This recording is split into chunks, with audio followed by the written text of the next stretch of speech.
உங்களுக்கு தேவையானத, உங்களுக்கு புடிச்சத உங்க நண்பர் ஒருத்தரு உங்ககிட்ட அடிக்கடி பேசிக்கிட்டே இருக்காரு.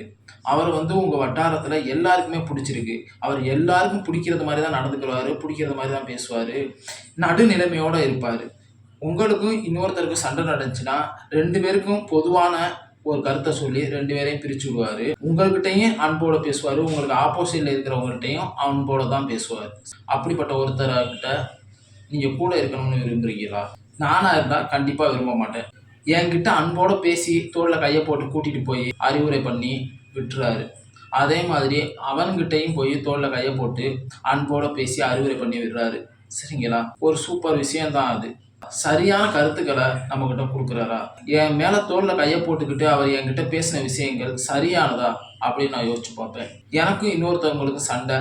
அது யார் மேல தப்பு இருக்கு அப்படின்னு அவர் உணர்ந்து, அவங்களுக்கும் எனக்குமான இடையில அந்த சரியான வழிகாட்டுதலா அவர் இருக்காரா அப்படின்னு நான் பார்ப்பேன். உங்களுக்கு சாதகமா பேசுறாரு, இல்ல எல்லாருக்கும் சாதகமா பேசுறாரு அப்படிங்கிற ஒருத்தருக்கு நீங்க சப்போர்ட் பண்றத விட, சரியானத பேசுறாரு, சரியானத பேசுறாரு, சரியானத செய்றாரு அப்படிங்கிறவரு கூட நில்லுங்க.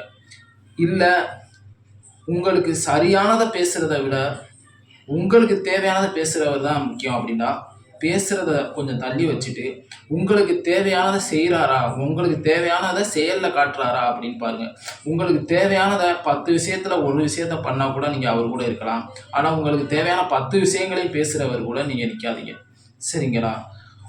உங்களுக்கு தேவையான 10 விஷயத்துல 1 விஷயமாவது அவர் பண்றாரா? அப்படின்னு சொல்லிட்டு பாருங்க. உங்களுக்கு தேவையானத எப்படி அவர் பேசுறாரோ, அதே மாரி தான் உங்களுக்கு ஆப்போசிட்ல இருக்கிறவங்களுக்கும் தேவையானத அவர் பேசுறாரு. ஆனா, அவர் யாருக்கு செயல்ல காட்டப் போறாரு? யாருக்கு செயல் மூலமா அவர் யார் கூட இருக்கேன் அப்படின்னு சொல்லப் போறாரு?